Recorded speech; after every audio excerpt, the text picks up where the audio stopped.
All right, gut feeling. What's Week up, guys? 3. What's up? Back in the at house. it again for the third one, huh? Yeah, exactly. Keep it going. We got Yes. Marcos and Eric here with you. Yeah, no Marty this week, just so you guys know. He's got to do his fatherly duties this week. So he's gonna post his lineup though on the Twitter. So we'll get back to last week's recap for the Honda. And the one call everybody's been texting me and calling me about was that fade of the week. Big Sung Jae Im. Just like Siwoo. Yeah, the Koreans are hurting me this year. So absolutely. Hopefully you didn't listen to that. I was saying that fade him. I don't think he plays well on the hard courses. And he goes out and wins on the hardest course on tour. So that's really, you can't say anything about that, man. That's that's crazy. Yeah, I just got just a bad call, bringing credibility to the show already. Yeah. Luckily, Marty saved it with his fade and Justin Rose missing the cut. And then that was nice. And then my gut feeling squad did all right. I had Berger in the top 10 and Henley in the top 10. That was good. And then those guys who took Fleetwood instead of Koepka at 11,000, you guys lucked out on that one. Yeah, well, Fleetwood had a chance to win it right there at the end. He went for the glory and dunked it in the water. Maybe next time, Tommy. Yeah, exactly. Reminded me of the players last year. Knows? Yeah, so this week the API should be a good week. But getting back to last week, Marty, he gave you guys 10 guys and 6 of them missed a cut. We should have called his squad the fade list last week. That was terrible. Yep, mine included. So hopefully we can bounce back from that. And we'll get to the squads this week. Let's check it out. We're going to pull up the prices right now on the API. So you want to do another fade of the week this week? I don't have a fade of the week this week for you guys. That's probably a good thing, though. We'll just look at Marty's squad and we'll get our fades there. Sounds good. So, all right. Well, here, getting to this week, pulling it up, and obviously Rory leading it off at the top of the pricing, which, justifiably so, right? I mean, he's on a roll this year. 5 out of 5, 108 points so far for every. That's his average. I mean, damn. Good, yeah, that's huge. And then Fleetwood right behind him. They think they're going to follow it up with a good week. And then Hideki. I mean, all these guys just, the world-class players, top of the field. Yeah. And we have 5 of the top 10 playing this week, so it shows you it's a really solid field. And no Tiger for you guys out there, Tiger followers. No Tiger. Yeah, his back seems to be hurting him or something. He's not playing at all this year. Mm-hmm. I mean, he played okay at the Genesis. Nothing too spectacular, but... Yeah, but the Genesis always kind of eats him up. We'll see what happens. What do you think of... He's getting ready for the Players, maybe, or...? He doesn't like that course. Yeah. He had his moments there, here and there, but he never really had that run to win it. Yeah. For sure. And we'll see. So hopefully maybe he comes around. But and then looking down, I mean, in the 9s this week is loaded. Adam Scott, Reed, the last 2 winners on tour. Reed, Fowler. Yeah, I mean, Koepka. Fowler and Koepka, 2 guys who missed the cut last week. But, I mean, they're all obviously really good players. Day and Rose, I mean, Day's been probably playing better a little bit than Rose, but Finau is probably the one I'm liking there in that range if you're looking down there. Mm-hmm. Yeah, so it's a pretty stacked field. There's going to be some guys all over. Looking in the low 7s, you got Charles Howell. I mean, last year's champ Molinari, who, I mean, he's not playing well at all. It's very tough to take a guy like that, but it's a gamble. He's going to be low owned if he pops off. Exactly. And then, I mean, in the 6s, you're looking at guys that are shots in the dark, but sometimes that's what you need at a place like this. And then if you're looking back at the last few tournaments, the Scott Browns at the Genesis, Mackenzie Hughes last week, they're at $6,000. So you can take those chances and hope you hit. Yeah, that's how people win the 100,000. You got to take risk on those guys. Yeah, exactly. So, and so last week I ended up breaking even in the $5 game.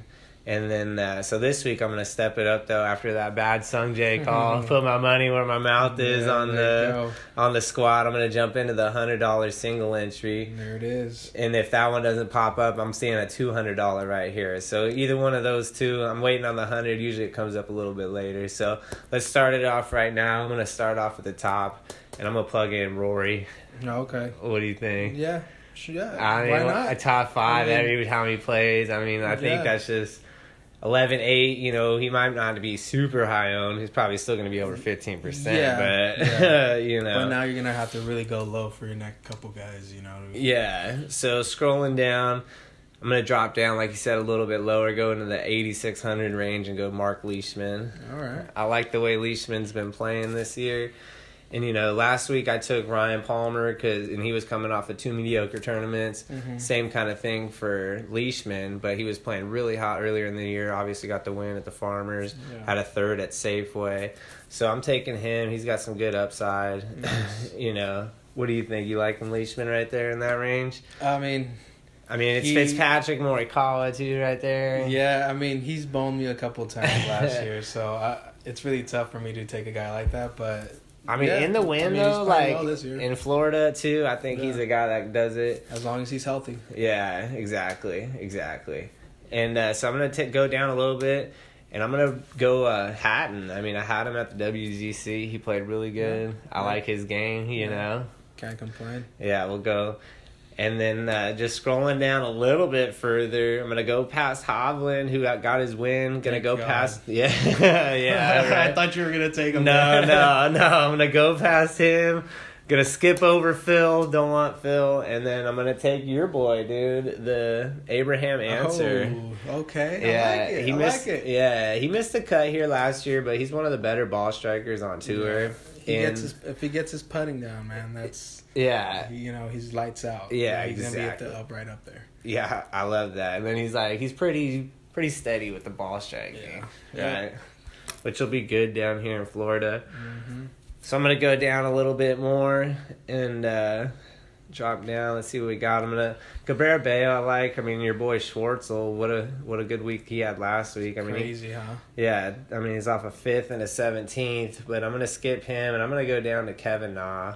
Plug in Kevin Na at 7,300. Nice. Yeah, Kevin Na, I like him on classic tracks. You know, this is a Palmer track, kind of classic design.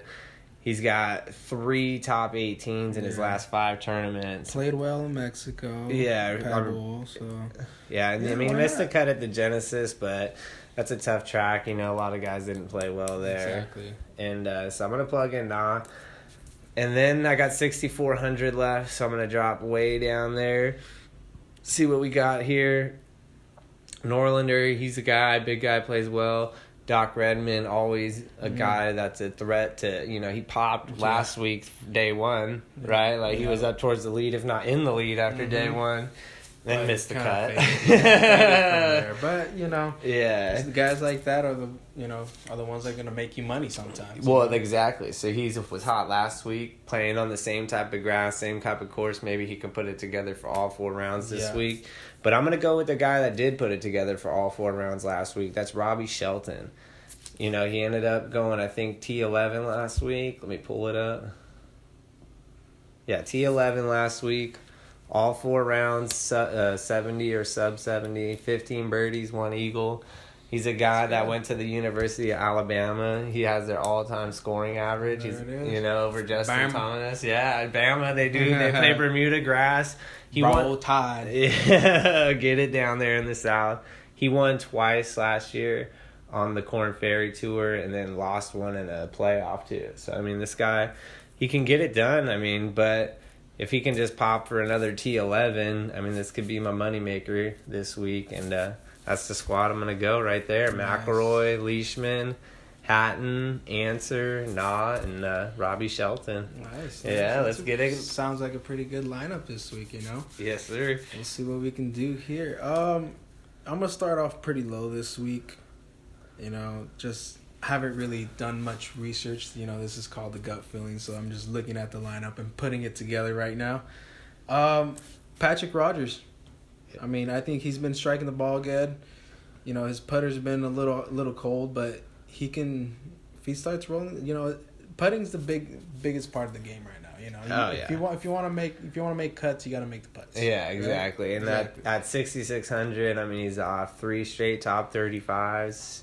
So, hey. Keep riding it. Exactly. Hey, 6 for 6 is what we're going for, right? Yeah, exactly. And then if he can get some birdies and get some high points, like a guy like Grayson Murray last week, he had the hole-in-one and the eagle. I mean, he had a crazy amount of points, even though he didn't finish super high, and he was super cheap. Exactly. And for my second pick, I'm going to go up to Poston.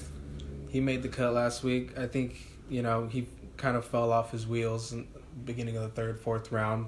But, I mean, the Honda's a tough track. Yeah. There's a lot of water, you got to be precise on your iron shots. So, and Bay Hill, it is a tough course, but it's not as tough as Honda. So no, exactly. Well, in 67, 69 to start the week last week, so he was hot. And if he can close it out this week, I mean that's a potential winner, top 5 guy. Exactly. Maybe another low owned right there at 7,600. I mean that's a good price, but I mean I believe they might go with Answer, go up to Clark. Yeah. Maybe even Scheffler, Yeah, Poulter, Cabrera, Bayo. So that range is stacked right there. Mm-hmm. Yeah, I think Poston's going to be the low-owned guy when you talk about names like that, because I know Cabrera Bayo was high last year. He was like third here or something. Yeah. So, third pick, Fleetwood. Played well last week. Just couldn't get it done at the finish there, but I think he might be able to put something together here to get that W going. Yeah, I like that. He's in. They were showing a stat last week when I was watching that he's the lowest under par in the Florida swing accumulatively the past 3 years by far. Something about these European guys, they just love Florida. Yeah, exactly. And the Canadian guys, I've noticed too. Hughes pops last week. Yeah, exactly. Yeah, but maybe that's because they vacation there. The closest place to the tax free. Yeah, right. Fourth. I'm going Homa. It doesn't really play well in Florida, but I think he can turn it around. I mean, he loves the West Coast boy. Mm-hmm. Had a monster West Coast. Look at that. 3 top 10s, 4 straight top 15s. Yeah. I mean, that's huge. Played him great at the Genesis. So. Yeah, he's threatening every week, it looks like. He's probably been practicing out in Florida, getting ready for the weather out there. And another guy that makes a ton of birdies, and that's what you're looking for in Draftkings. He's got a lot of birdies because there's only going to be 5-10 guys in the top, 8 to 10 that are going to be getting those big bonus points. So. Oh, absolutely. Fifth pick. I'm going to go to Lee Westwood. Oh. Played, again, just going back off what I said earlier, played well last week. 4 out of 5 cuts, 8,200 at that price range. He's probably going to be another low-owned guy that I think could sneak up there for another top 10, hopefully. Yeah, he's been playing really, really good. Yeah. And then for my last pick, I got 8,700 left over. I mean, I can really go low with this one or just... I don't know, maybe Poulter at 76. He played good last week, and like you said last week, he's a Florida. I mean, that's where he stays when he's out here. I mean, dude, and he played really good last week. And in a field like this, it seems like, he's always plays good in these big kind of tournaments. Yeah. Mm-hmm. Or even Ryan Moore, another guy that loves the Florida swing. Yeah. Down at 7,400. Super steady guy, can hit his long irons in, which you're going to need this week. I mean, that could be a really good play. As long as he gets his golf cart for the week. yeah. He's a happy guy. Yeah, exactly, dude, right? But for my last pick, I think I'm going to go with Piercy. Oh, yeah, nice, dude. Great putter. I mean, great ball striker as well. 7,300 leaves me 1,400 to play with later if I get, some thoughts going. But we'll stick with this for now, and then we'll tell you guys later. Yeah. Get that one plugged in for the gut feeling, right? So my lineup is Fleetwood, Homa, Piercy, Poston, Rogers, and Westwood. Yeah. And then what do you think the winning score is going to be this week? Could be double digits, I think. Yeah, I'm thinking they're going to go 13 to 16 in that range. If I'm having to pick a winner and a score, I'm going to go Abraham Answer at 16 under would be my winner and the score this week. And I'm going to just stick with the theme. The last few guys, who's won? Leishman has won this year. Smith's won this year. Sungjae Im's won this year. All on the President's Cup. Kind of no-namers as well. I mean, they're big names, but I mean, they just haven't put it together. Well, for that W. in M, that was his first one. Yeah. Smith, I think it was his first individual title. I know he'd won the team one. Yep. So I'm thinking maybe Answer follows it up, follows his teammates in the President's Cup. Hopefully gets that first one. Yeah. That's dope. But if it's like last week, he might be the missed cut because I had him missing the cut and he wins it. But hopefully not. But yeah, I don't see Answer missing the cut. That's for sure. All right, who you got? I'll probably go with Fleetwood. Yeah. I think he's gonna put it together at maybe 11. Yeah. I think 11. It just all depends on the weather as well. So, gettable cores. So we'll see. Yeah. I got Fleetwood at 11. I think so. I mean, dude, he's gonna get it done. Yeah. He's really gonna get it done. Yeah. And a guy we're skipping over this week, who I really love, and I mean, I'm gonna talk about him every week. Marty likes him too. Is Wyndham Clark. 7,700. This kid is so steady, dude. Like, another backdoor top 10. He was playing well. Round 2 shot 74 last week. Yeah, looking for his first dub. Yeah, but I mean, dude, this is a guy you could take every week if you want to keep riding somebody, love him to death. He's probably going to be in my Wednesday squad. But Wednesday just night thoughts. Yeah, but in the gut feeling one, I don't know, Kevin Na right there and Abraham Answers, something's telling me to take him, so I'm plugging him in, and we'll have it for him again next week. Yeah, can't wait to do it again. Yeah, exactly, and hopefully we're winning big. We'll give you our results. Hopefully that $100 single entry is a winner. Yep. Hopefully I'll be back next week. If not, you guys know where I'm at. Down in Hawaii somewhere. On the beach, just sipping a Mai Tai, right? All right, guys. Well, we'll see you next week. See you guys.